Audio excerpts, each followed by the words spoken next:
New York may have had John Gotti, as you saw in tonight's CBS movie, but South Florida has had its share of mafia chiefs, too. Did you know Al Capone, king of the Chicago mob, also called Miami Beach home sweet home?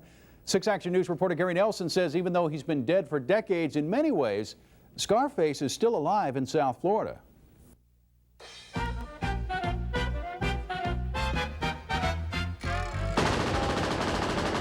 Al Scarface Capone. He was, no question, Mr. Mob of the Roaring '20s. And when Capone's boys were at play in blood-drenched Chicago, the boss was often away to sun-drenched Miami.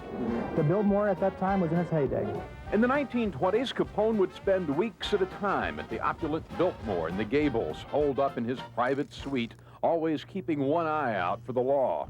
There was an exit that was a stairwell on the very top level that was an escape entrance, which is boarded off now, of course, in case there was a raid. In 1927, Capone bought a sprawling estate on Palm Island between Miami and Miami Beach.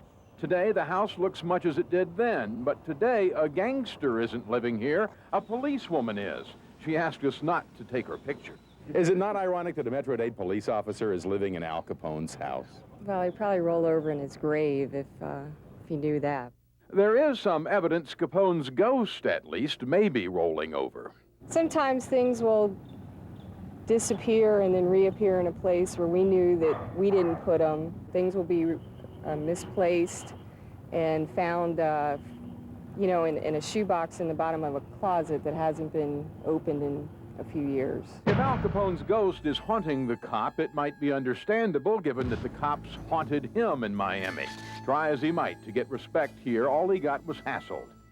Henry Stripling delivered Capone's mail. I felt bad for him at the time, even though he was the type of man he was. I felt extremely bad for him the way they harassed him. Al Capone, every time he came to the city of Miami, they'd bring him into police headquarters. Right, just for the heck of it. Yeah, and he didn't like it.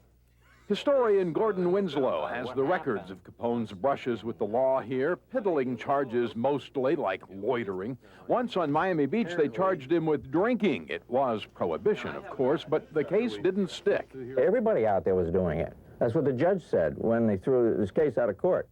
Still, Capone remained the snowbird locals loved to hate. A grand jury once urged authorities to rid our town of Scarface Al Capone, his accomplices, and their sinister influences.